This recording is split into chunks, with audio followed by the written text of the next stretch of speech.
10, 9, 8, 7, 6, 5, 4, 3, 2, 1, 0.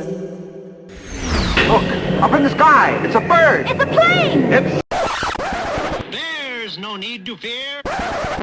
I'm black, y'all, and I'm black, y'all, and I'm blacker than black, and I'm black, y'all, and I'm black, y'all, and I'm black, y'all, and I'm blacker than black, cause I'm black. Hey everybody, welcome back to Super Black, an all-black panel podcasting experience where we talk about all things superhero, past, present, and future. From Marvel and DC to anime, there is no stone we will leave unturned as we take a deep dive into the genre of superpowered individuals and the worlds they inhabit. I am your friendly neighborhood host, Zuri Washington. I use she, her pronouns, and you can follow me on IG at Zuri with a fringe on top. That's Zuri with a Z, not Suri with an S. I'll leave it to the rest of today's super panel to introduce themselves. Take it away.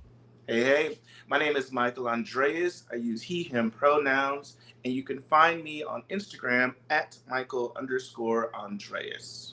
My name is Omar. You can find me on Twitter at Copyright. I'm excited to be here, excited to be back on the panel to talk some Black Panther, Wakanda Forever. Let's get it. Hey everyone, Jamal James. He, him, his are my pronouns. You can find me on Instagram at the Jamal James. Excited to talk about Wakanda Forever because I am still reeling from it. And don't forget to follow the podcast itself on IG at Super Black Podcast, or you can follow us on Twitter at Super Podcast. Now that we are all assembled, let's get started. So today, as we briefly mentioned during some of our intros, we are going to be reviewing Wakanda Forever, which we have been waiting for since the first movie came out. Basically, right?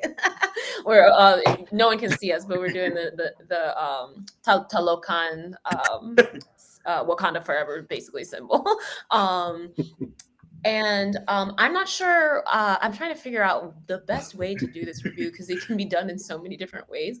Let's start from the beginning. Let's start with the death of Chadwick Boseman because that was the thing that overhung the entire. Except for the third act, I guess, kind of overhung the entire movie. So who wants to start talking about that first? Okay. I'll start. I was very securely in the camp of not recasting Chadwick Boseman for this film. I understood the reasons why. I think that, too often in Hollywood and everywhere else, we're so quick to just brush people aside. And I think this man obviously meant a lot to this team. He meant a lot to the people that made the movie. He meant a lot to the community at large, the Marvel Cinematic Universe in general.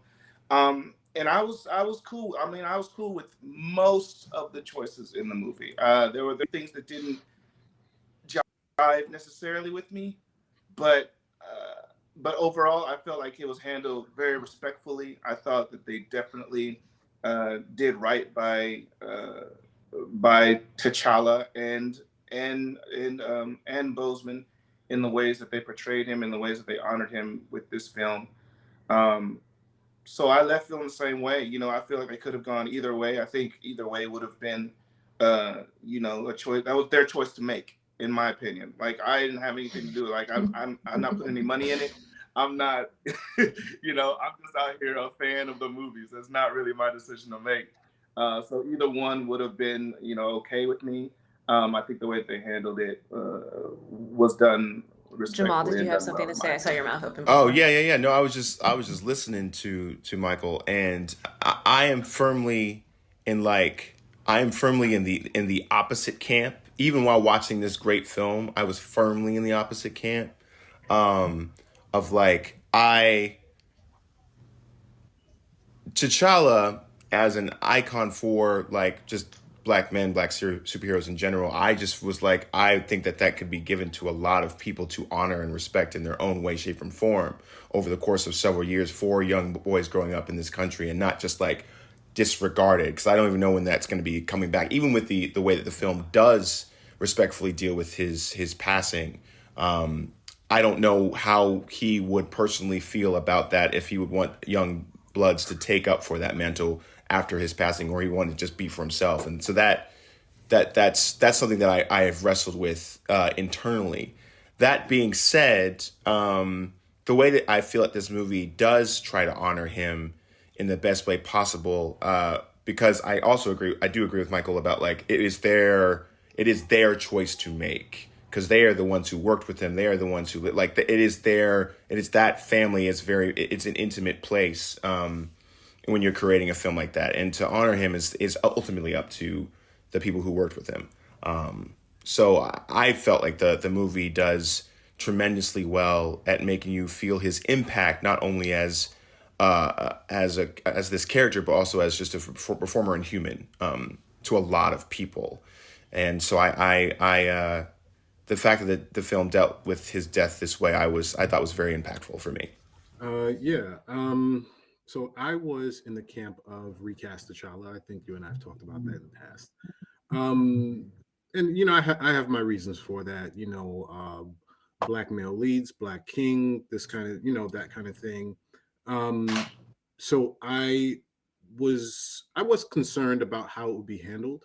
I mean, after a while, you have no choice, right? Like Michael said, it is their choice, and as it always is, right? It's their property. Whether it's comic books, comic book movies, they do things we like, we don't like, but ultimately, in the movie, I think that they handled his passing, and it was honoring T'Challa and Chadwick, obviously, and it was done very well, very tastefully. I think I love the fact that they drew on real emotions, because I would say, for me, they were, if not the best, they were among the best, probably the best emotional portrayals in the MCU. They were like, I'd say bar none, right? You could feel the pain, right? And it was throughout at least the beginning segment. It's not a sorrowful movie, but there was that overtone for a certain portion. And it I think ultimately the what they managed to do regarding his passing and to satisfy multiple camps, I think it was done very tastefully. I think it was done very well. And that's all I'll say for now, until we go on down the track. Yeah, I'm on Michael's team, not recast T'Challa, or at least not now. Like when it first happened, which is when he passed, and they were dealing with the fallout from that, and the heartache and the yada yada yada. I think that was the right call to make, for their own peace of mind, to know that they were still not just throwing the memory of this man who was their friend and peer away. That was the correct choice to make. A scary choice to make, of course, given the what T'Challa means as a symbol, and as a comic character, as a historical figure, so to speak, like what he means to everyone. And I've never held that against anyone when I've discussed this with you or with anybody, Omar, because I understand why T'Challa means so much, and the Black Panther means so much, that people are like, but we need T'Challa, he needs more movies, I get it. I've also said the multiverse is here, and we can do anything at this point, but I don't think that point would have been now. I think that would have done not harm to fuck the fans, fuck us, it has nothing to do with us. We didn't know this man. It would have hurt the people I think people would have quit the movie, to be honest. You really want to talk real talk. I think people would have been like, I cannot in good conscience be a part of this. And what you're doing is trying to erase my friend and this man, etc. I think Ryan Coogler would not have been involved. Right. At some level. Yeah, I just want to say, as far as my personal perspective on the recast T'Challa, I don't think I ever really felt in the camp of recast T'Challa for this particular movie. It was my feeling was when they said they will never recast T'Challa was my feeling. It was like, okay, do your Black Panther 2. He doesn't have to be around, whatever happened, whatever. But Mhm. at some point, Yeah. there should be a new T'Challa. And I think they were speaking from emotion at that point, and I didn't take that I don't take anything that anyone says seriously when it comes to any of this, because first of all, money's involved, and as long as people are clamoring for T'Challa, it's gonna happen at some point. So I believe that came from a very emotional place. That came from a like, how do we respect? Because it's very rare that something like this happens. When I walked out of Wakanda Forever, Kevin Conroy died. Wow. Like I walked out, and we haven't had the pleasure of having Rendell on the podcast, but my friend of mine, Rendell DeBose, he said, "Did you see about Kevin Conroy?" And I was like, "What's going on? Why is this happening to me? I just left this movie." I'm like having a nervous breakdown. But it's very rare that that this kind of like thing happens to people under the age of 70. And when people have thrown in all of their eggs in this basket, like you are the light and the sun and everything that our hopes and dreams set on, it's so hard to let go of that. And especially like that as a fan alone, like because I listen, I cried more when Kevin Conroy died than when Chadwick Boseman died for a variety of reasons. But aside from the fact that like that's my childhood, I think that there was I hear what you're saying, like in terms of them saying like we'll never do this. And again, that feels like a very first response, like, oh, of course we'll never do that. That we would never do that. We would never harm the meaning of this man. Disney is a white company. And we have to remember that at the end of the day. And if they had said they would recast T'Challa, do you know how much people would be pissed off? Do you know how like they would be like, how dare they forget the legacy of Chadwick? Do you know what I like? There was no decision that was. There was honestly no right decision. There just was. No, and it was more beneficial to them, at least I believe, if I was an executive in this case, beneficial to them in the long run to put the character to the side and remember the man. Yeah. My thought on that. I mean, I agree. I think if they would have talked about recasting and that would have been too much of a subject of talk, that would have been a problem. Even that would have been a problem for me, who was in the camp of recast, but recast later.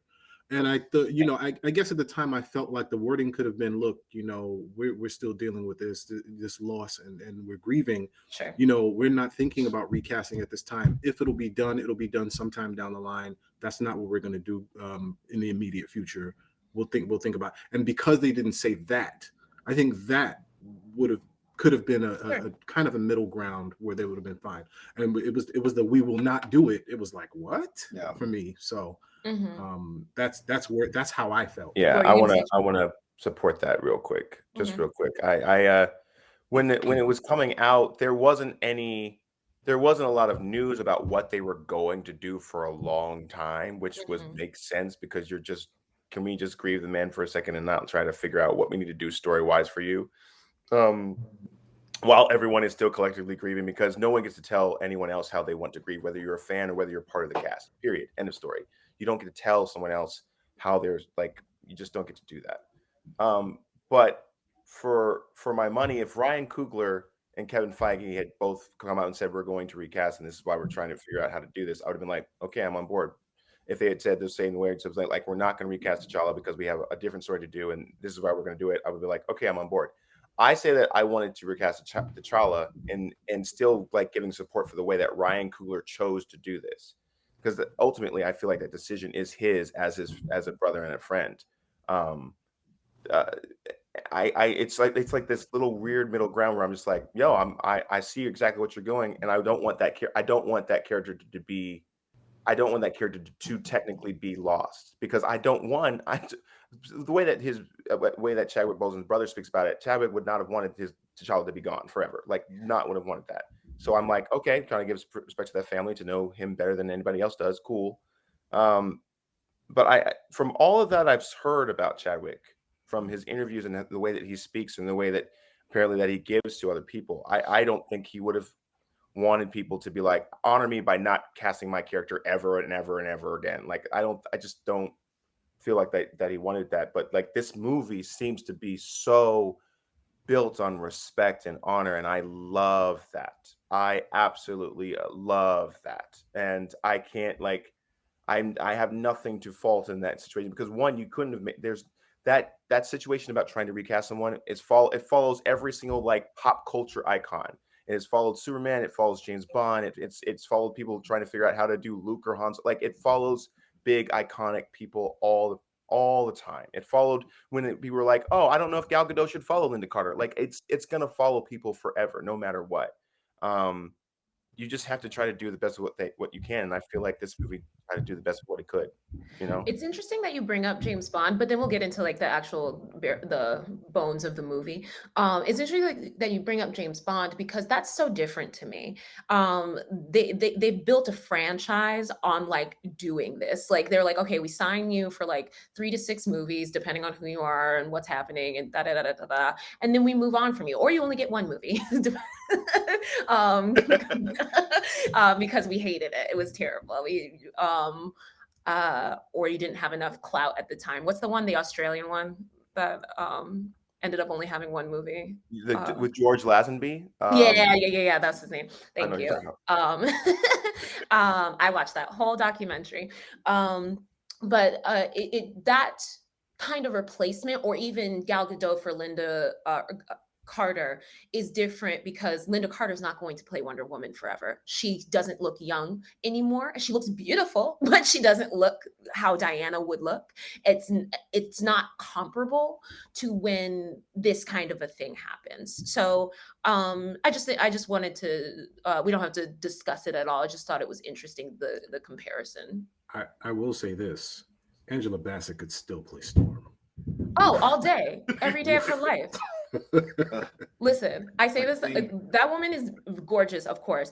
And also, as a person who knows that she's definitely had work done, she's gotten just the right amount of work done that woman will never age. I don't understand. She is 61 or 2, something like that, years 16.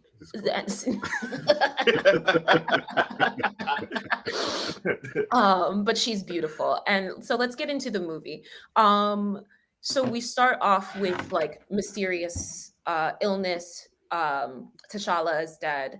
A lot of beautiful imagery of a Wakandan funeral procession. I'm sure it's different for, like, obviously a royal family member passing is like a whole to-do and stops production for the farmers. And like when the Queen passed in England, and it was like 4 or 5 days of body viewings and weeks, processions and all that. Yeah. Absolutely. And I also want to shout out Ruth Carter for the costumes throughout the movie. But these funeral garments were so beautiful. The use of white, especially against black skin, it just looks so. And it's just so interesting, because for Americans, we think of black clothing as like for a funeral. So to see this white kind of celebratory garment, and also the dancing, and felt like coming to America, felt like, like they were doing some hard dancing in that procession. But it was really, really, really, really gorgeous. And the movie, what happened for me is that I didn't cry during the movie. I was also dealing with a lot of emotional things at my own end for my own self as Zuri Washington. But I didn't cry. A lot of things that happened, I expected. So when Shuri, I was like, Shuri's gonna have to go through the ringer, like throughout this entire movie, and she did. Like, they were like, every shitty thing that could happen to you is going to, aside from you like losing your own life, is going to happen to you. They beat her up. They beat her Yeah. up. They beat her up. Like Yeah. beat her silly because That's right. I did not expect for Queen Ramonda to die. I did not expect that at all. Nope. I was shook. I was like, what's happening? Like I started breathing really heavy. I was like, they're killing. It was like when I during No Way Home when I was like, they're gonna kill Aunt May. They're gonna kill Aunt May. That's how I felt when I was like, they killed Queen Ramonda. What's happening? I'm losing my mind. And so it was I think that was the most surprising moment of the movie for me, aside from the end credit scene, which we'll get to. Like strictly speaking, I was shook by that. What do you guys think about I guess we can talk about grief because that was a huge theme of the whole Yeah. movie. Yeah, I'll say that one of the few gripes that I have of this movie is that the Queen's death didn't really hit emotionally for me. It didn't have the weight that I would have expected it to have, and I don't know why. I don't know if it was the execution. I don't know if it was the very quick funeral afterwards. It felt so much like I guess to me, it felt so much like a plot device for Shuri's development that I didn't really feel the weight of the actual death. Because then they just had this they had this huge big celebration for T'Challa's death. And then it's just like 3 or 4 people in the woods when the Queen dies. And maybe there was some stuff that they didn't show on camera, but again, we can't assume that it was there if we didn't see it. Right. So for me, that was one of the things that just it didn't. I think for my money, I would have, and I know I'm not a writer, and like I said, I don't control any of this. I would have preferred to see her like go into a coma or something, so that you still have the Shuri having to take responsibility of things, but you don't kill her off in the process. Like something about it just didn't hit for me. I really can't explain exactly what that is, but something about it just didn't vibe with me. I think when it comes to her dying, it was a surprise, but it kind of wasn't at the same time, right? I think there was a bit of foreshadowing, at least in my mind. She had become very overly grief. I'm going to say overly because that's her feeling, right? But she was grief stricken. Yes. And her reactions to things was really harsh. At a certain Emotional. point.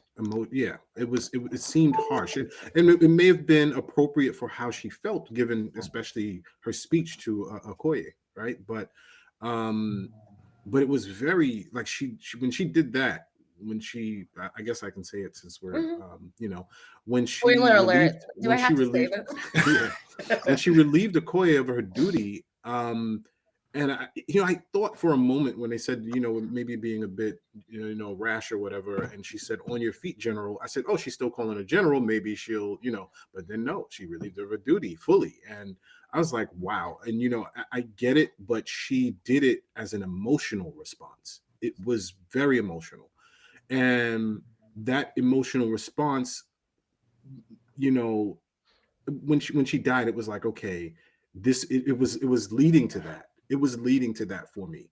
And so when it happened, it just kind of fit, and I knew it was a plot device. And then her death in the woods, and they did kind of run by it really quickly. I assumed that there were a decent amount of people there, but not too many given the calamity of what just happened. Right. People were still putting other bodies in the ground or spaceships or whatever they were doing. That is true. Namor he literally said, "Bury your dead. I'll see y'all in a week." Yeah. So that for me was like, I got it, and her grief and the way she put that and displayed it said a lot about the end where and I guess we'll get to, but why Shuri abdicated the throne. Because she was grieving. So, right. But we'll get to that. Yeah. No, it's not that I found Queen Ramonda's death to come. like I didn't see it as technically a foreshadowing or necessary as a plot device for Shuri.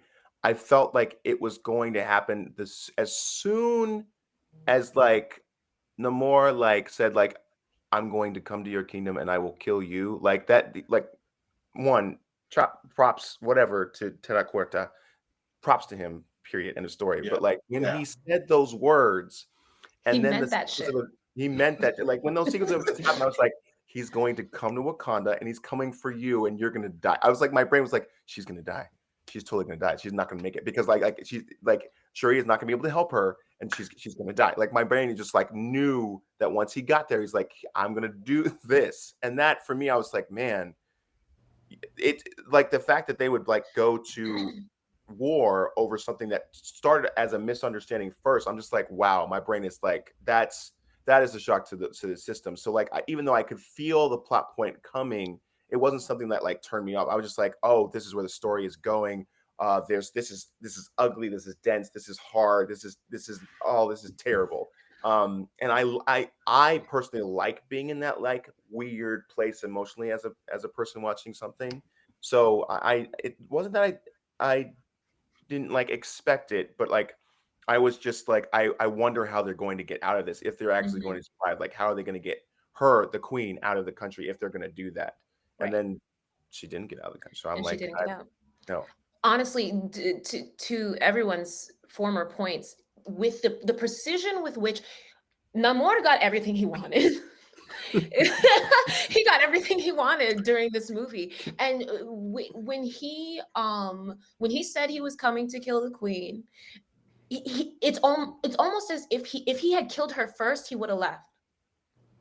Yeah, She's I dead. agree. What are you gonna do now? Like, throw down the gauntlet. That was the gauntlet. And so he finally got to her and then he left. And because he knew that would hurt them more than anything. Like lose a couple hundred of the people and they'll mourn, but to lose their queen after they've lost 2 kings is like, they don't even know how to function as a society. And what he has over the Wakandans is that they know, or sorry, that he knows some of their customs. He's able to see how they function in the world and see how they've drawn attention to him by proxy, and like he's able to see all of these things unfold, and he's lived for hundreds of years. So they got that vampire shelf life where you're just like, okay, I see how all of this is coming together and everyone's going to come after me, so this is what I have to do to take care of me and mine. Because I'm playing a long game, because I will live past the point of Shuri will be dead and I will still be middle-aged. like I'll be chill. But yeah, it was it's interesting that you say that, because we haven't released the episode yet, but me and the other ladies, I'm the only lady on the panel today, but me and the other ladies talk about fridging in comic books and the device as a tool meant to further the hero's suffering so that they can yada yada yada. For example, Deadpool with Vanessa, and there are so many countless examples of characters, specifically women, that get fridged so that the hero can have his day and be like, I will avenge you. So but yeah, I think I'm going to think about that more in my like day-to-day life, but I do think that her death was more than a fridging. Oh yeah, no, I agree with that wholeheartedly. Yeah. This is mostly in response to what to Michael's earlier point. Like I didn't see it as that, and I can see why you did. Yeah, and by no means did it didn't ruin the movie. No. It was, I still loved the movie, and I didn't hate the death. I just didn't feel it. You know what I'm saying? I didn't necessarily hate the choice. I understood the choice. I just didn't feel the weight of it in the way that I would have expected to. And I don't know why I didn't feel that. I think what I did like about that, though, is that that's how death happens, right? It happens suddenly without ceremony. And something about it felt like that to me, that it was just like, oh, she's dead. Like there was no like this other than like her being in the water trying to save Riri. Like there was no like she was floating in that water, and I said, "Oh, she's dead." My God, like just the suddenness with which death comes. Mm. I feel like that was I don't think the weight was felt because I don't think it was supposed to be felt in the way that you're thinking. I think that it was felt in a kind of numb way, I if that makes agree. sense. Yeah, Yeah, I I get that. think yeah, I think it would have been they didn't want another death in the movie to kind of even rival who they were honoring with the movie itself, Right. right? And so I think that's part of it. So it was a plot device. Like you said, I don't think she needed to die, but I think we needed to see where where she felt she needed to go, and that pushed her because the death of the death of her dad was one, the death of T'Challa was another, but T'Challa died of a disease, right? She needed a reason to be attached to Eric Killmonger, right? In that way, she needed that, so she needed to witness somebody die a violent death at somebody else's hands. Right. So that's how I thought it was a plot device, because Sure. it took her to another place. Yes. You know? Yeah. I Yeah. agree. I agree with that. And I love the Killmonger cameo, by the way. I'm so glad he wasn't alive. I would have been Yeah, pissed. that would I have would been have been terrible. Me pissed. too. People were like, "Oh my God, Michael B. Jordan's at the red carpets, and he's Killmonger. Like the rumors are that Killmonger's in the movie." And I said, "Bitch, if this man is alive, I will lose my mind." Well, he was technically there, but you know he was. But with on the ancestors, spirit so- plane, be No, with I the love the way ancestors. they did it. No, that was a great choice. Great Yeah. That was a choice. great choice. He can Yeah. bring him back in the multiverse, right? That's Later another on, one I if didn't that's see what they coming. want to do. Like Fine. in but, that, you I know. didn't see it coming in that way, and in the way that he was still able Neither to did I. put his It was stamp on the story and still like influence actions even beyond the grave. Like that was dope. I love that part. And it makes sense that his like because usually when we've seen the spirit plane or when we've seen them use the heart-shaped herb to visit the spirit plane, they literally are in like an African plane somewhere beautiful, somewhere that all of the other ancestors are as well, or have been laid to rest in some way, shape, or form. And so Killmonger would be in the throne room. That is Yeah. on fire. Yeah, He totally said, separated. burn it down, They got- separate from everyone. All I care about is power. And you They are got here because Killmonger you in- care about power. They got Killmonger in solitary on the ancestral plane. And what hit me that time when I watched it, and I was like, oh, that's right. They still technically have to honor you because you were for a time a Black. I was like, my brain didn't process that he Wow. still fits in the lineage of the Panther. Right. Mhm. Like I was just like, oh, he's just trying to usurp the throne. He needs to go. Like I didn't think I would ever really see his spirit ever again. Yeah. So like to have that just there, I was just like, wow, that's actually a great choice. Just dramatically, that's a great choice. And I feel I understand these choices that Shuri is going through about like how she deals with her great grief and rage and pain. That is very different than I think T'Challa would be dealing with something, or even Okoye would be dealing with something. Mhm. As a character, I was just like, oh wow, this is something different for you that I was not prepared for. Yeah. I mean, they make it really clear throughout the movie, kind of the line between Shuri and tradition.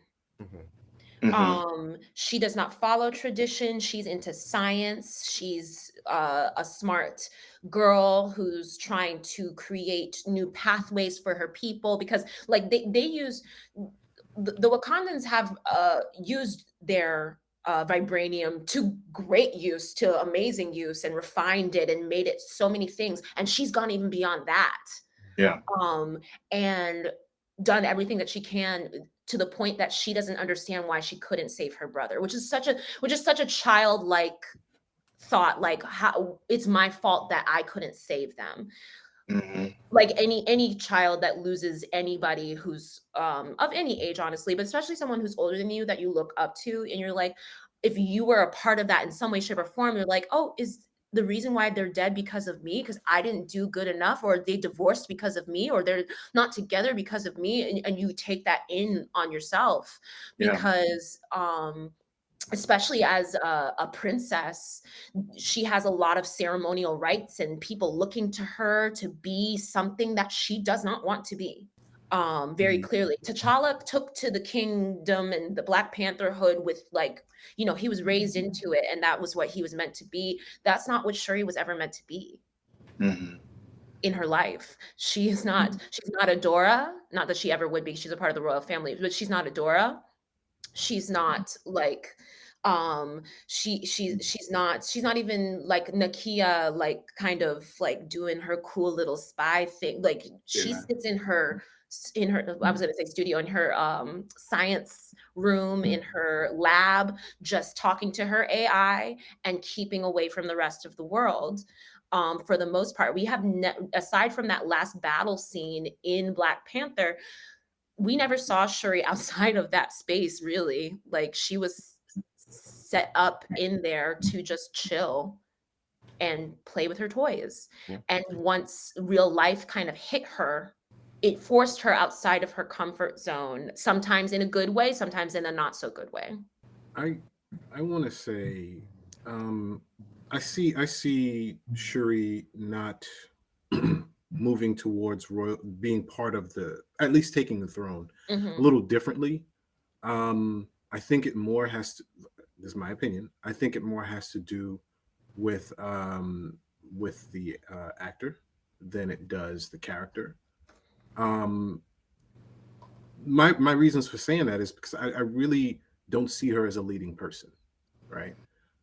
She doesn't have that energy. She doesn't have the aura. She doesn't command the screen in any kind of a way. To watch her, she was very good. She's very good as Shuri, right? As the princess. But to ever see her as a queen, I still can't see her more than anything but a kid. And she just doesn't have a commanding presence. So I think it was never expected for Shuri to have to be a Black Panther this soon, right? So if they're going to continue with the same actress to do the same role, they had to consider. I think they had to consider that, because then how realistic? So I think they wrote it very well, because I think her reasons for walking away, at least the character, the reasons for walking away from the throne, is more to do with the fact that she had to process and find herself and find her center, because she was about to commit something that would have eternal war, like M'Baku said, right? Mhm. And she had to then rethink. One, she needs training as a Black Panther. She needs to learn how to fight because she doesn't know how. And she also needs to kind of let herself heal. She knows that the Wakanda is going to be in good hands, no matter which leader, especially if it's M'Baku, right? But she knows it's going to be safe, and she'll be its protector. So I really think that it had to do more with them not expecting Chadwick to be gone and then having to find a story for her, than it does about Shuri herself, because I think Shuri would be the ruler had it not been for the actor. I disagree. I don't think it's just the actor. I think it's the timeline as well. I think that Letitia Wright is not my favorite actress, like, on the planet. But that being said, I don't think she doesn't take to drama the way she takes to comedy, or to, I won't even be reductive in that way and say comedy. She just has a sense of humor. And I think that, I really think, and I've thought this, and I think this movie confirmed for me, that they're going to follow at least some parts of Ta-Nehisi Coates' Black Panther series. And One Nation Under Our Foot, I think it's called, or Feet. And because the Midnight Angels and Io and Aneka, which, oh, thank God Michaela Cole is in the movie. I just was so happy. I love Michaela Cole so much. But yeah, I think that as it pertains to Shuri, she still has a lot that she has to heal, like you said. In One Nation Under Our Foot, though, Ramonda helps her through this. So this is going to be interesting because I think she's going to have it to visit the spirit plane in some other way, to speak to her mother, to speak to her father, because John Connie's still alive. Let's not forget. So to do a series of things. But in One Nation Under Our Foot, she goes through such a crazy spiritual journey, and then she comes back and her hair is white. So I think that she's going to have to go through a lot. I don't think she's going to reach the traditional she's not going to go through the traditional path that we have seen Shuri in the comic books go through to be the queen of Wakanda. I think she will be at some point, whether or not we think Letitia is up to the task. That is how the character will be written. I don't think it has anything to do. I don't think if it was another actor, they would be like, "You're Black Panther now." I don't think that would happen. I think they made the decision. Or sorry, when I say Black Panther, I mean sorry, it's hard because now they're separate, right? It's the Black Panther is not the ruler of Wakanda, but I think that they are going to do their damnedest to get her there, and she wasn't there yet, and it would have been facetious of them to think that she got there to be the ruler during this movie, given how much she went through. Do you think she is? I'm not entirely sure that she's gonna ever be the queen. I think so at some point. Again, I don't know when. I mean, they've got M'Baku. They have the spoiler alert, young T'Challa now in the world. But again, he's young. He is young. He is young. But I don't know, like multiverse. It's the multiverse. You never know what could happen. About 5'6", supposedly. But he's probably about supposedly 5 or 6. But I'm just saying, with all these other options in the world now, I don't know that they're gonna make her queen. I think she'll stay Black Panther, and it'll be just like with T'Challa and T'Chaka, where T'Chaka was the king, but T'Challa was the Black Panther. I don't know that she'll ever. How is she going to take the throne from M'Baku? I mean, I don't know. And how do you keep her sympathetic if she takes the throne away from a character that people love so much? Like, people love M'Baku. Here's my hope. I can tell you my hope after you speak, sir. So I just don't. I think they put enough, contingencies in place that I don't know why you put all these options around her if she's your clear choice. I'm not saying she's a clear choice right now. I'm not saying she's a clear choice. The MCU could go on for 20 years. She could be the fucking queen of Wakanda when she's 50. I don't know. But like, I think that at some point, like, yes, we have baby T'Challa, and he, first of all, adorable. Let's talk about it in a second, because otherwise I could talk about that little baby for forever. But we have T'Challa.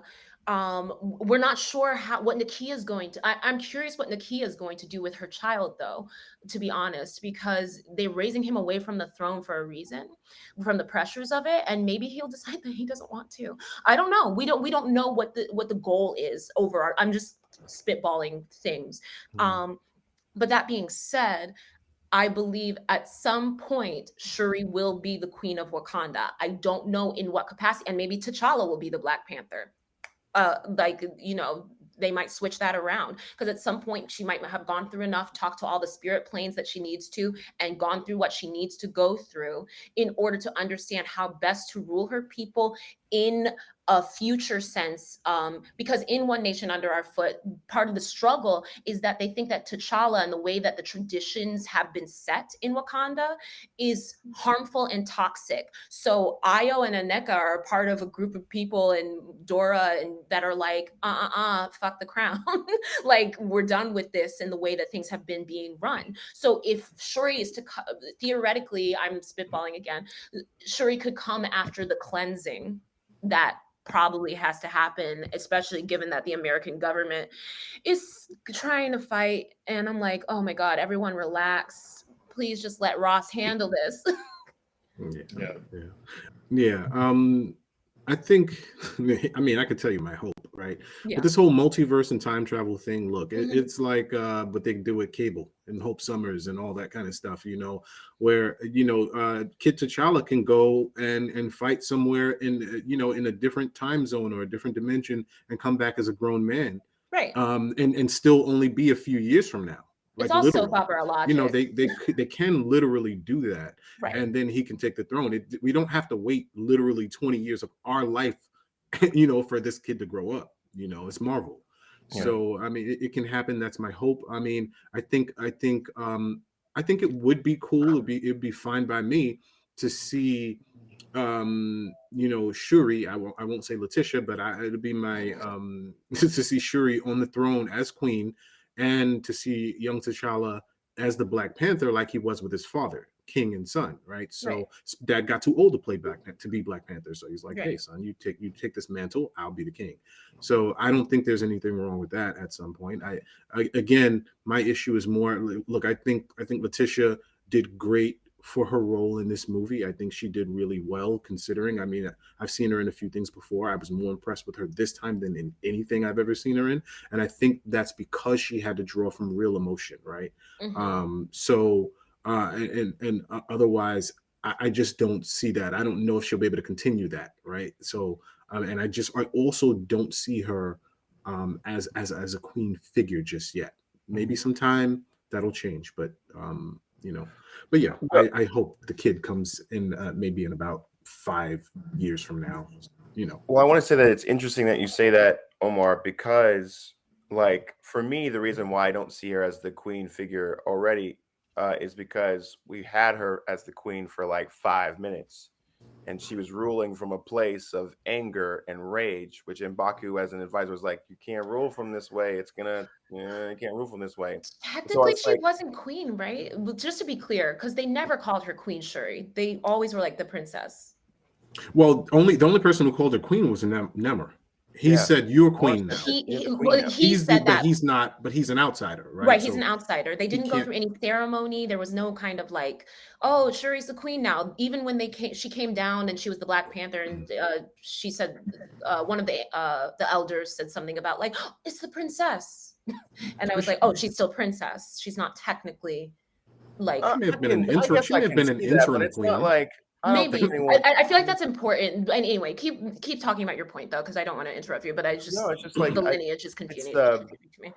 I guess I didn't think of the ceremony being as the thing that needed for her to be queen in this moment. I was just like, you're the leader and you're leading the country in a war in a place from a place that is not technically sound. I don't want to say that I don't think Shuri would be queen later on. I don't know if that's technically what she wants because of the way that she left the kingdom for somebody else and then was with little T'Challa and Nakia. And I think that there's something about that unit about like how you heal or how you decide to grow, where I think she might go between Wakanda and America doing her own thing, just like Nakia has been going between Wakanda and other countries. But I don't like, that's story conjecture. I have no idea. The multiverse Right. is so many things.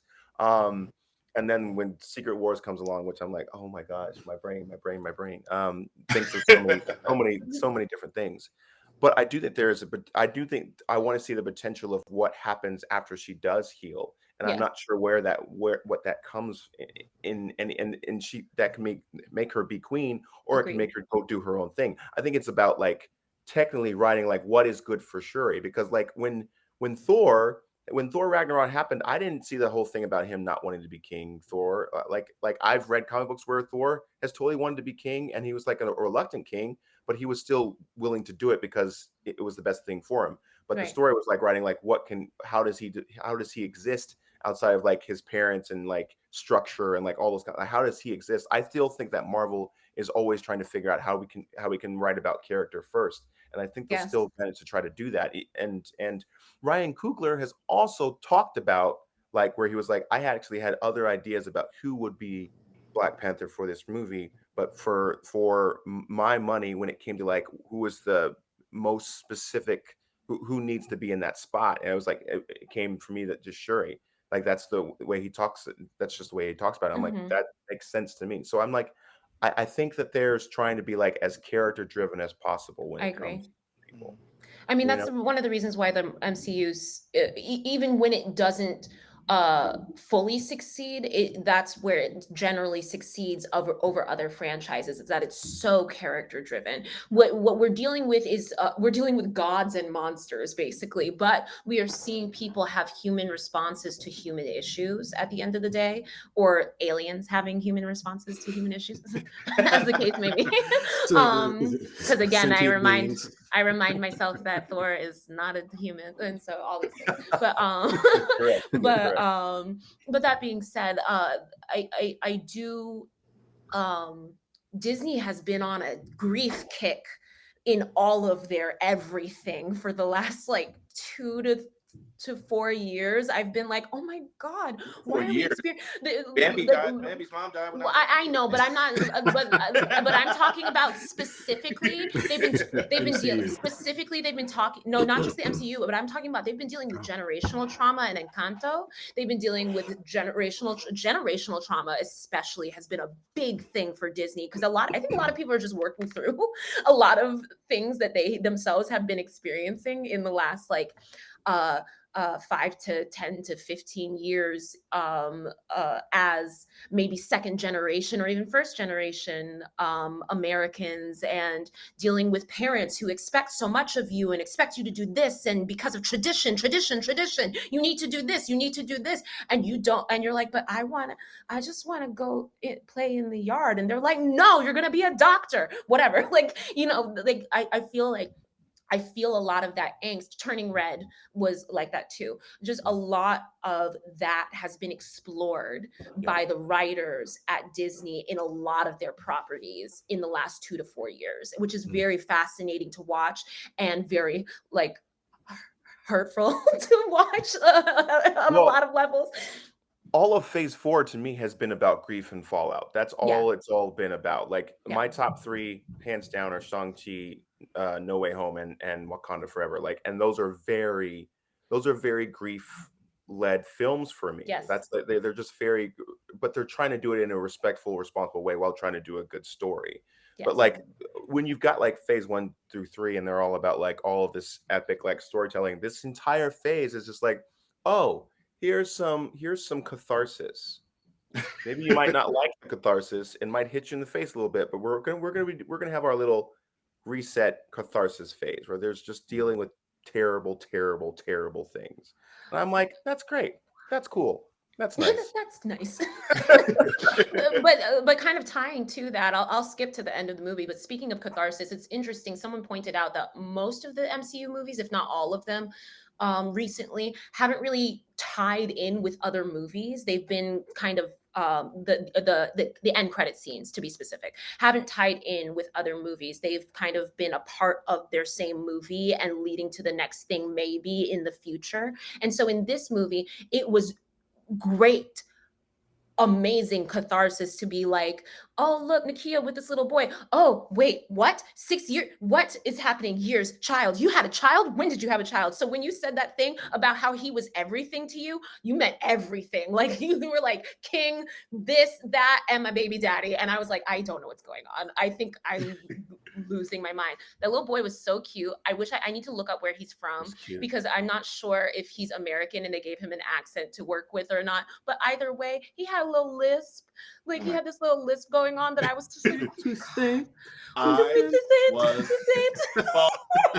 was bawling my eyes out. I'm not even beside myself. I will tell you, crying my eyes out during that thing. I literally I said, "Oh Lord, no." That was the scene for me. I'm gonna tell you. I have. There's 2 things about that scene, and it was the most emotional scene for me. Even from the whole thing, it was the most emotional scene. But 2 things. One, I don't think that Nakia would have introduced them if she had not burned those robes. I don't think she would have. I think because she was so concerned with who did you see when you took the heart-shaped herb, when you were in the ancestral plane. She was so concerned. She didn't want, like she wanted to keep her son from the pressures of the throne. She wanted to keep him from all the negativity. Mm-hmm. So I think she would not have done that. She waited to watch her on the process to healing. And then she said, great, now let's do this. That's one. The other part is it kind of hit me a little bit when, she brought the kid and he said, oh, and I said, oh, this is T'Challa's son. And I was like, wow, that's really cool. I was like, really cool, right? His name is Toussaint. He said, but my real name is, and when he said T'Challa, I said, holy shit. That's when it hit me. That made me extremely emotional. I said, because that was the magic touch that they needed to satisfy the divide of the different camps, right? To Mhm. give people something, because at that point it won't really matter which T'Challa it was. At that, when once he becomes Right. a grown man, it really won't matter too much, right? Mm-mm. So that Mhm. was the satisfying. That is really what made me. I dropped a tear at that. I Yeah. did a couple tears, Couple. but I definitely did. It satisfied me Yeah. in such a way. It brought everything together Mhm. for me in that movie, And the beautiful which thing, was a great movie. But yeah, and the beautiful thing for me in that moment also was like, even if they never used this actual child as T'Challa, you know, or this character as T'Challa, just the idea that T'Challa lives on, you know, whether it's in this manifestation or some type of multiversal thing, whatever, just the idea that they're saying we're not letting T'Challa go, Mhm. like we're not he's not gone forever. Like the fact that they message that T'Challa will be back in some form. I was always like Omar. I was always of the opinion: take your movie, honor this man. I think I said this before in the podcast. Mhm. Honor this man, honor this character, and then. But the way they left us with the hope that there will be another T'Challa, because he is such an important figure in Marvel, in just black. Black. You know, just Just black. blackity blackness. You know, he's just such an important figure in all that. The fact that they took the end of this movie to say he'll be here in some form of it made it for me. Like I was already done with the silent montage of my man and all of the interactions that he had. That I already had a few tears coming down. And then when he called himself T'Challa at the end, I was done. It was like rivers. I was done. I just want to say this for a couple seconds. The only thing I thought was missing from that part that I would love to see was him pull his lip down to show the blue writing, to show who he was. I wanted that so bad, but I was fine with it. I was fine, but I really wanted to see that because Killmonger had it as a kid. Right. He had it as a kid, and I wanted to see it, but it's I thought that kid had the greatest smile in the world. He I was did. like, and his dimple. Did you see how deep his dimple Dimples. was? Yeah, I Are was you like, kidding? It was huge. I was like, are you where on did the they cover of find National this child? Geographic? This is the Are you a cutest model? This child is beautiful. So cute, and actually kind of still looked like Chadwin a little bit, like Chadwin. Yeah. I kind of had some of his features still, and I was like, "Where did Like, y'all I'm- find this child? This is the cutest child ever." He's so cute. Okay, like I said, I could talk about that child for literally 20 minutes, but let's talk about the villain because we haven't gotten into him. I don't know much about the the antagonist. Submariner, aka Namor, aka Namor. I will always call him Namor from now on. I will He's always never call him Namor. Namor from now on. He's Namor from now on. For- I will for the never rest of call my him life. Namor again. I wonder if they're gonna. I wonder if they're that's gonna change his I hear origin his in the name in my comics. head now. They should. Done. I don't know what it's been. I haven't looked. The way that, as most of you know who listen to this podcast, a lot of things that I know about comic books is not from reading them all the time. Sometimes it's from watching TV series and movies, etc. But I read a lot of Wikipedia pages, so I know about the characters sometimes based off of that. I didn't look up stuff before this movie because I didn't want to be spoiled, because that happened to me when what was that movie with freaking Quentin Beck? It spoiled the whole movie for me though. The Far From Home. Far From Home was spoiled for me when I looked up Quentin Beck. I said, oh well, he's a con artist. Okay. Fuck.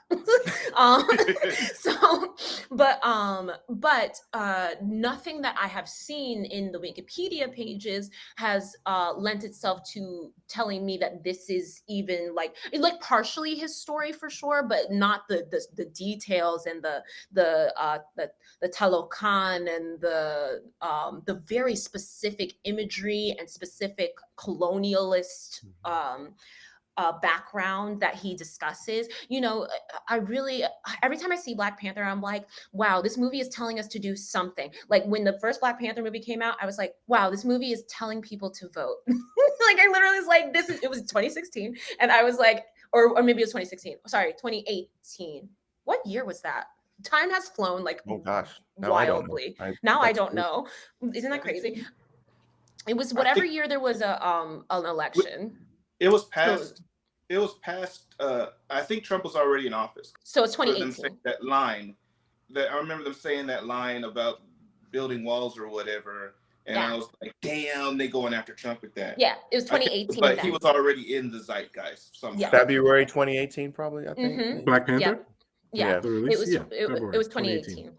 Yeah. And I remember I was like, this movie's telling people to vote. And for this movie, I was like, this movie is telling Black and brown people to get their shit together. We are fighting the same enemy. Can we please get these colonizers out of our land? I thought it was so, what a well-told story. And Tena Huerta is like, what great casting. All of the Talocan were really great. And I like the explanation of the difference in the skin, because I know in the comic books it's different.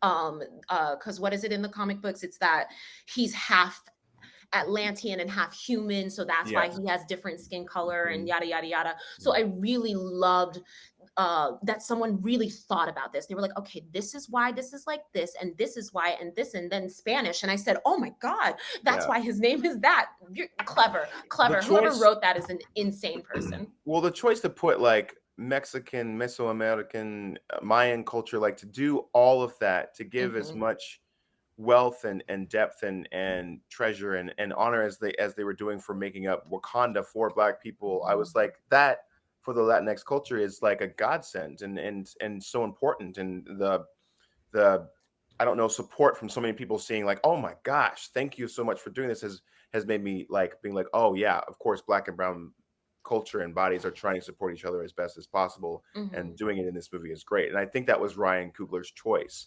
And he said he cast Tena Huerta based on the conversation that he had with him about his own culture, because he was so Tena Huerta is very animated about his own culture, and he said like talking to him was like, oh, you are an activist about Mexican Americans. Like then he was like, oh, that's a person I want to talk to. I want to put that person in this movie. And I'm like, I mean, the writing's on the wall. The first he shows up, I was like, I'm taken by you. And then every single scene that he's in, and he is just so invested. He's so honest. He's so demanding and forthright. Like the sequence between him and Shuri where they're just talking, I'm just like, I could watch this scene for 30 minutes. I don't need to see anybody else. I could just watch you right now. I was like, he's a threatening, commanding presence, as well as like I believed every single thing that he did. And that fight at the end was brutal to me. Brutal. Yeah, it was a really good fight. I mean, I'm so glad that Marvel didn't skimp on the character. They didn't skimp. They didn't water him down. No pun intended, right? So they kept him. They actually did more honor to his character than they do to others like Thor, the Hulk, the rest of them when it comes to Thanos. It comes to power set, because they kept his powers pretty much accurate to the comics, and his strength level, everything. And it was really good. I don't like to call him a villain. I know that he played the antagonist. I like the characters like him, Magneto. Certain characters, they're antagonists, right? Because they don't enjoy him. I know you call him a villain because that's what he technically is. Well, villain is a matter of perspective, right? Yeah. So like, yes, he is technically we're dealing with protagonists and antagonists as it pertains to storytelling. Right. But for Shuri and her family, he's a villain. For his people, he's a hero. He's a god. Like, so like, yes, keep making your... I think Shuri realized though that he wasn't a villain, which is part of the reason. I think if he was a villain, she would not have killed him. Because I don't want to argue, I don't want to debate too much over what villain versus antagonist means. She would have killed him, you mean? I mean, I think if he was a villain, she would have killed him. Because villains typically, I'm sorry if I misspoke, but no, it's fine. Villains typically delight in human suffering or killing and things like that. They delight in it. Namor doesn't. He wants his people protected at all costs, kind of like Magneto, right? So, like you said, it is a matter of perspective, but I think she realized and understood that even throughout the movie that he was protecting his people, but at extreme measure, right? It's not, but I mean, I still think he's a villain. He's just not. There's villain, and then there's the real villain, which is the American government. Well, in you got this to movie. remember, like, and well, I know quite a bit about Namor, right? Or Namor, Mhm. right? I know quite a bit about him, and he's always been like a Black Adam type character. Yeah. He's always been that kind of character. He's been part of he's Marvel's first mutant, right? Yes. He's an actual mutant, Sure. not because he's Atlantean and human, but he's Atlantean and mutant, right? And Right. so he has the mutant gene, and and he's always played this hard character. He was on the Illuminati with Reed Richards and the rest of them. Mhm. He's a hero. He's been in the Avengers. So he's extreme, yes, but he's really like same way Magneto became an X-Man, right? Yeah. It's like so that's the only reason I say I get it, villain for the movie purpose, but he's definitely more of a I'm not even gonna call him an anti-hero because he's an antagonist, definitely. He's in 'Cause it. he's Yeah. not an anti-hero. So yeah. One I one think. thing No, go. one thing that I thought was really cool, and in all my reading of comic books, I never clocked and never really thought as like an integral part were the wings on his ankles, and that could have been really really corny, like the way that they actually the way that he used that, like darting around and flying, and just the visuals of, because that's something you can't really pick up on in comic books. Yeah. You know, you think the guy can fly, but you don't think that he's flying because of the wings on his ankles. And the fact that they were actually able to take that detail and make it look so cool, like he was just jumping off of air, but it was really him It's very cool. using his wings to propel himself all over the place. I that's just a detail that I've seen but never clocked and never thought of as like something that would look cool on the screen. And it really did, when it could have been, I mean, if it had been DC, it probably would have looked really corny. But but Marvel made it look really cool. And also going back to what we talked about before, that's one of the things I love about Marvel is how they don't shy away from actual cultures that have existed on this planet. Like it's like these were people that have been around, and instead of writing over them, they include them in the story, and that's just something that I thought was very very, it was smart, and necessary, in the same way that they've drawn the Chinese cultures in Shang-Chi, and in the way they don't dismiss those things, they embrace them and make them a part of the fabric of this universe. And that's something that I applaud them for, and I think and seeing it on display en masse in this movie was just brilliant. Yeah. And I just want to say really quick in response to that, that's what Marvel's always done. It's what makes them more relatable than DC, even in comic books, right? So they use more real cities. They have some fake cities, but they use more real cities. They use a lot of what actually happens in the world. And can I say just a little bit of excitement for them actually finally being able to use the word mutant, which they could not use. They actually used it, and that is exciting in I guess it is itself. the first time in the movies that they have exciting. used the term, because because they said It was just Miss mutation. Marvel, right? Did she say mutation though? Did they I say? don't think they called him a mutant. Yeah. I think the use It of was the a word mutation. mutant, that might be the first. That might be the first. Yeah, I time. think it was Yeah. mutation. But yeah, it is exciting. Though also, I also kind of roll my eyes at this point every time they like close in on someone's face when they do say something about mutants or mutation. I'm like, can you guys relax? I know the X-Men are coming. You have said They're it in coming. moments Like the scene like zooms in like on their mouth, like you a hear mutant, the mutant. just like a mutant, just so close. It's wild. It's gonna happen every time until like X-Men 1997 comes out or something. But yeah, so such.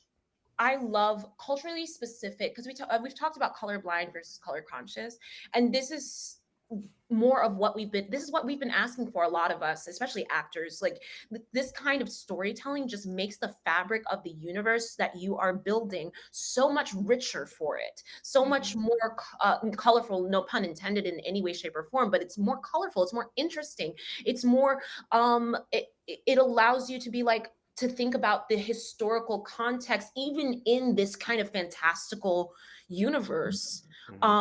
Because like we've existed, it's, you know, when Black Panther came out, the original movie, it was, for a lot of people, it was like, yeah, we've always been here.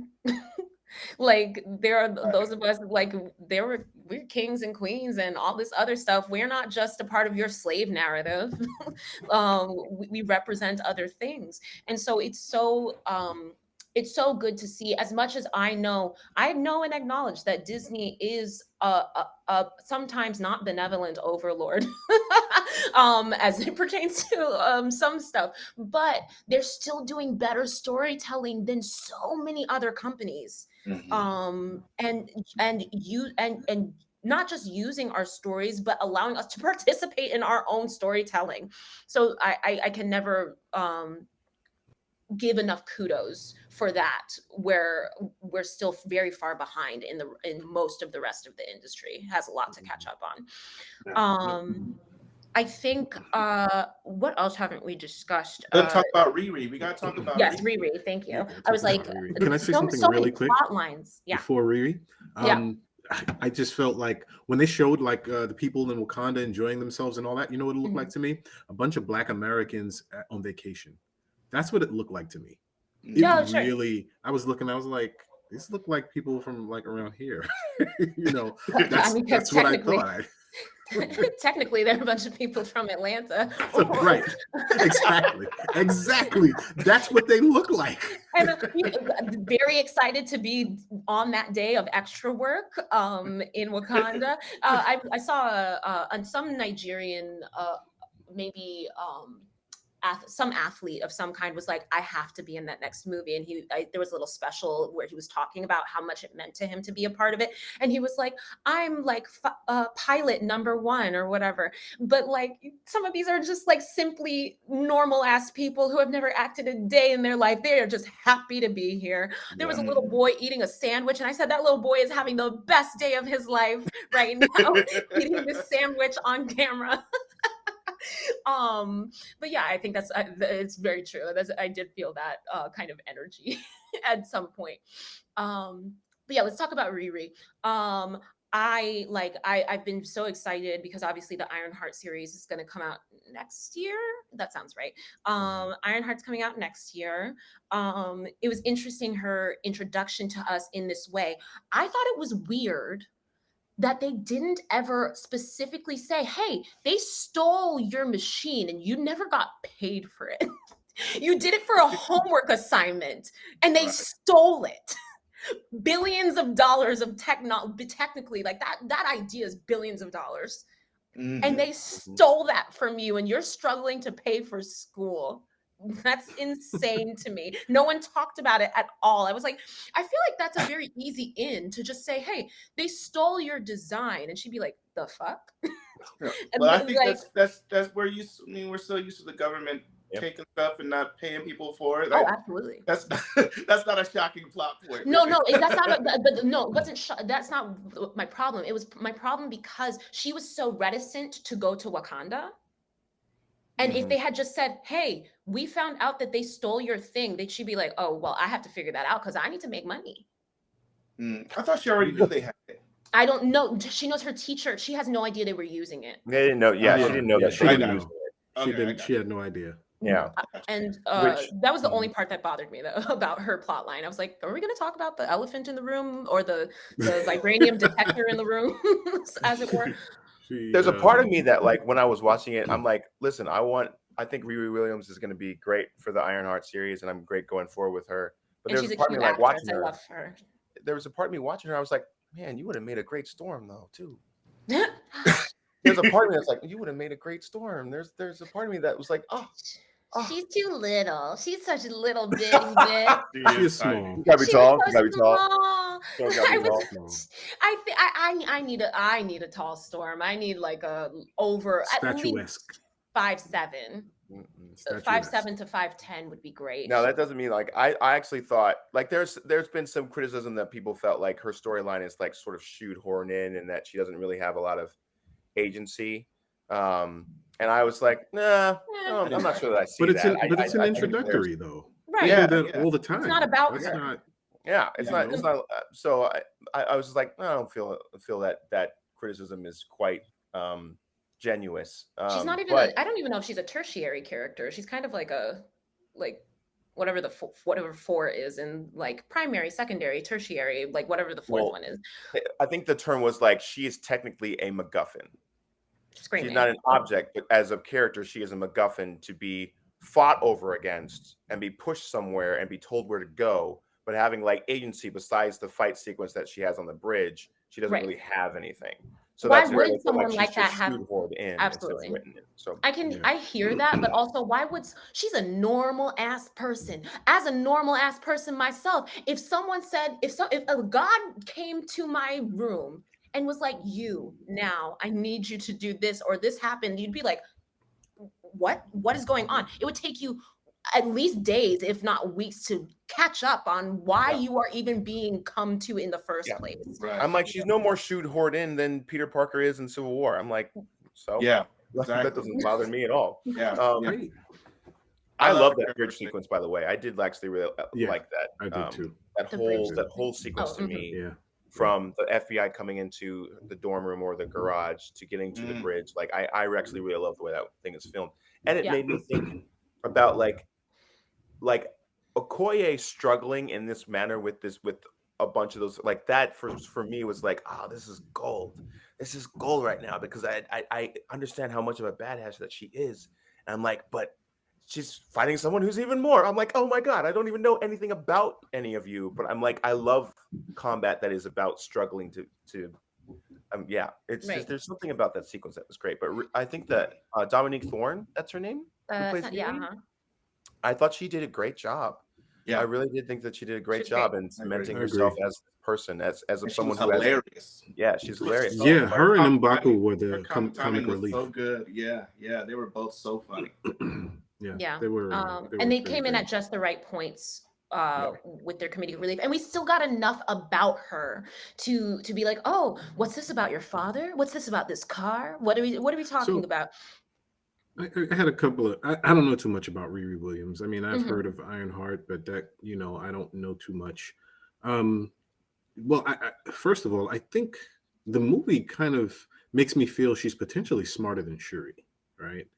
Potentially, and I say that because she's in America with access to less technology, with access to less generations of information and advanced technology at her disposal, and to be as advanced as she is, and to build that Ironheart suit.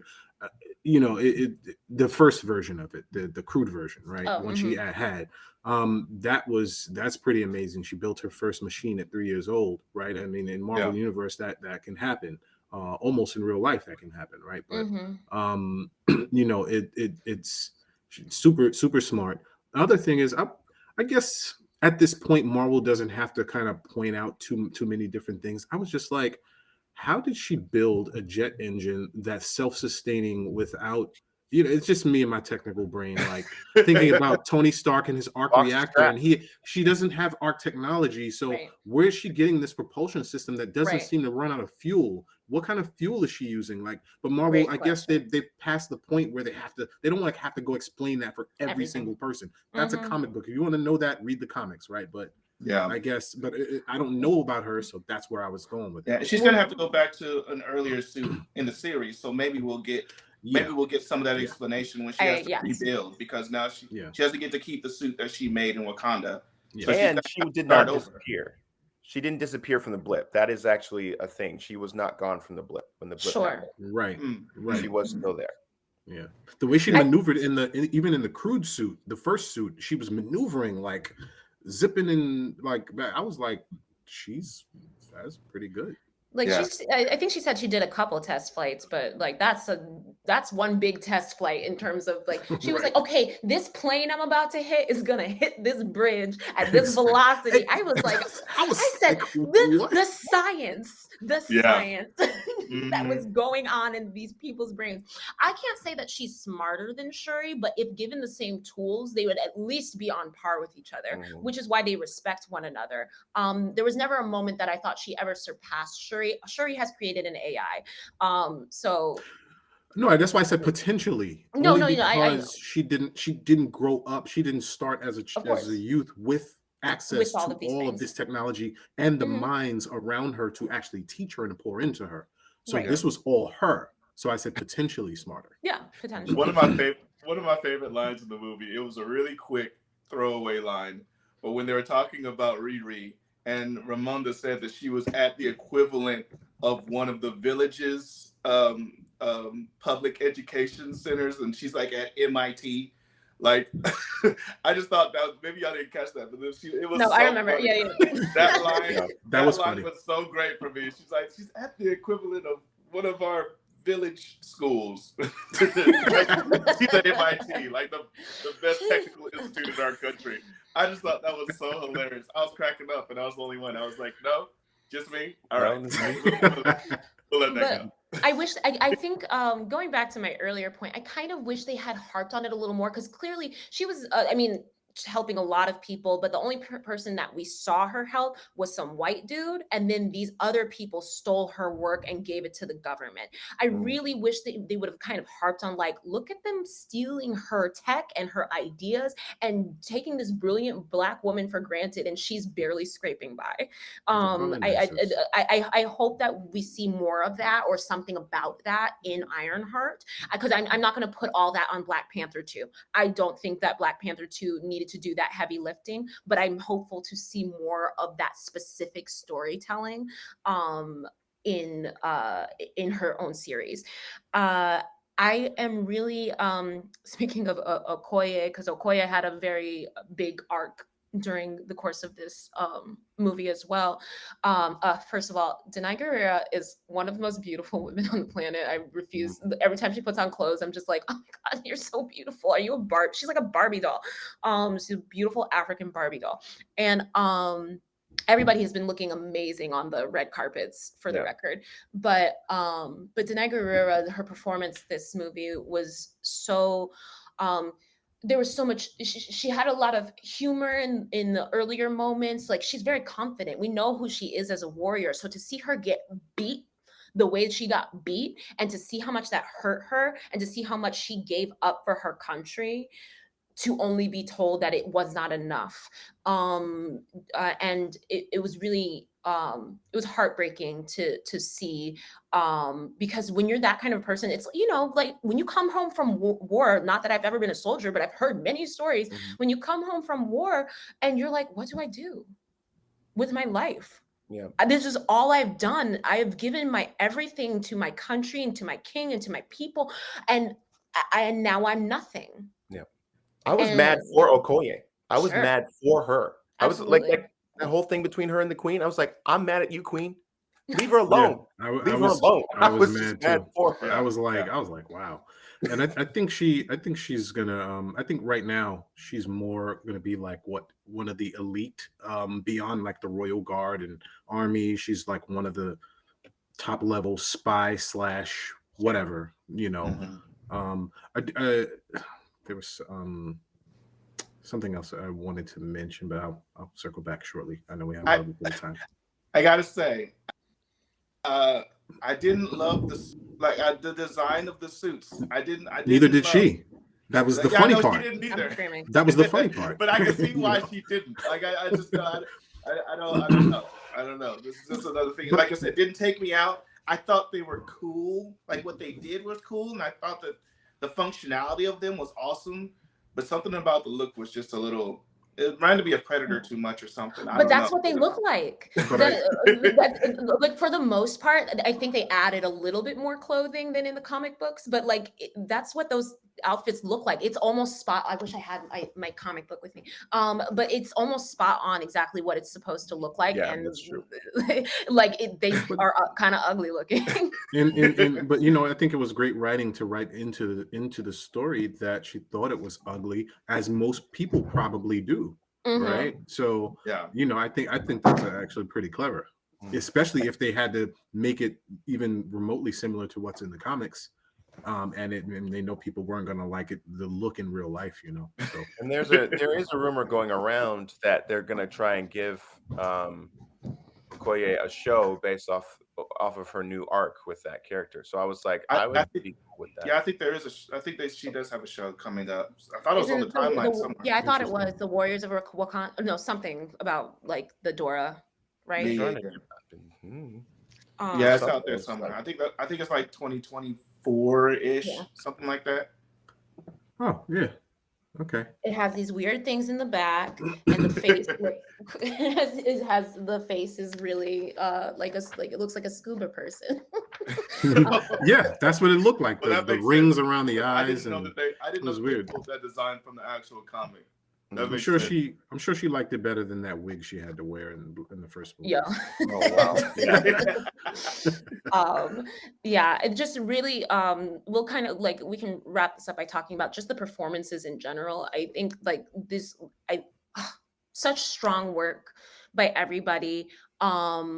Aside from a couple other like No Way Home performances and Infinity War / Endgame, they're the same movie to me. It's just one big movie.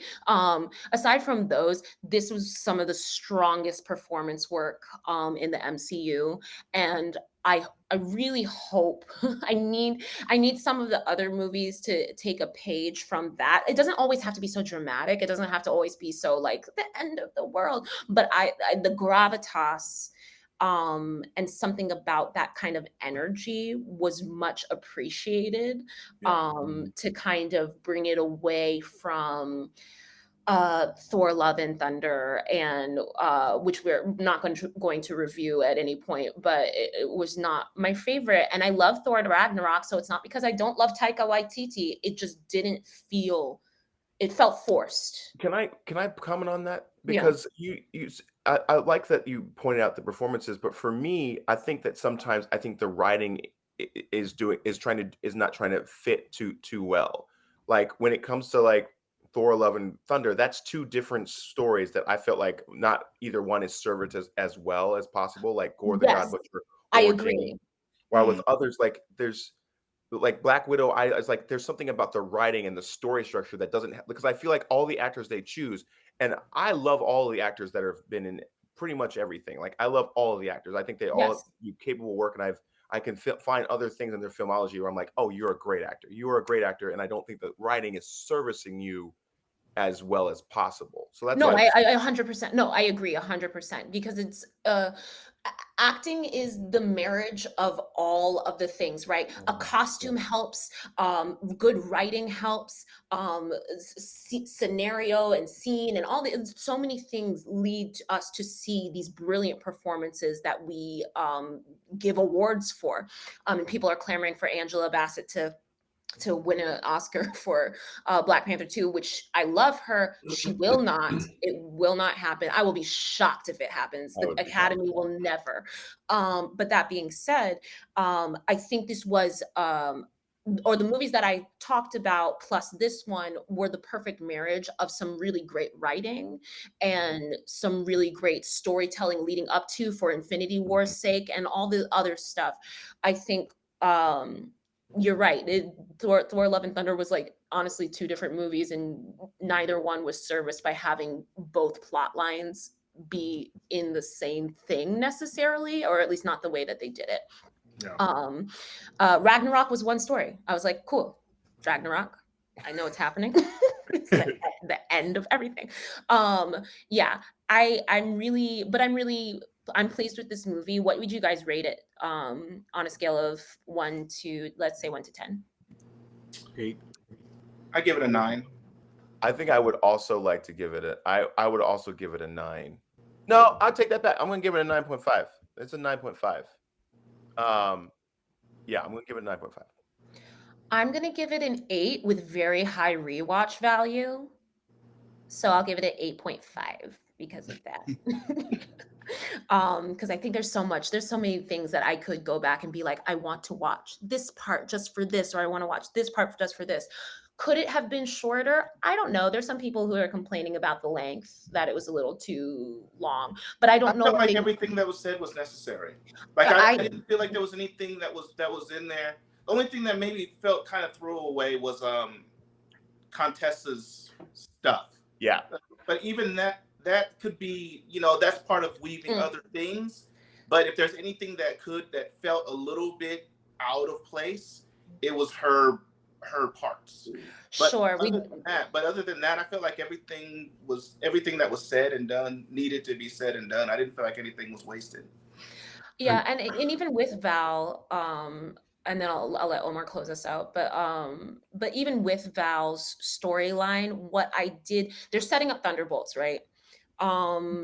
They also, the world powers bit of it was extremely important from the top of this movie. Pretty much after the funeral, it was the world powers trying to take stuff from Wakanda and trying to, the French and the whoever the other man was representing, maybe the US, and Val, in representing American interests, very clearly has an agenda. And the whole plot line of her having been Ross was her ex, and I was like, oh God, I was like, that came out of left field. I'm sure that's in the comic book somewhere, but that came out of left field for me. And it could have been cut, but it would have, the background of it, the kind of bubbling under the surface bit would have not been felt as much, because we're about to see Wakanda get some ass whooping of some kind in whenever we see them next. But Omar, I guess what I'll close it with is what I forgot earlier, and we can talk about another time or leave it for the comment section when this is posted. But now that the heart-shaped herb was remade synthetically, they don't. I'm sorry, I'm about to cough. They have not developed something that can strip the powers of the Black Panther away. So now, what does that mean? You can't take away the power. Will there always be a Black Panther or multiple? At least because they have to synthetically make that, right? So just something to think about. They were growing it. When at the end it seemed they were planting it naturally. So she grew it synthetically, and now they are planting seeds or little pods in the ground to make it naturally occur from the earth. And so it'll be interesting to see how that does come into play. And as you said, will there be multiple Black Panthers? How do you make, there seem to be very few people who know how to make the herb do what it does. It's not like you can just get it and like put it in your mouth and eat it. You have to grind it in a certain way. You have, like, Nakia knew how to do that. And is it more powerful because they mixed it with the substance from Namor's, which is not the original source, right? So that's an interesting thing. It'll make it different, and I think that's the whole. I think it's the mystery of like what those properties will mean for Wakanda is like, ooh, give that story some fruit, Yeah. Some heart-shaped fruit.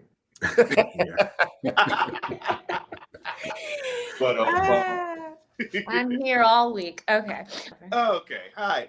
I am Michael Andreas, he, him pronouns. You can find me on Instagram at Michael_Andreas.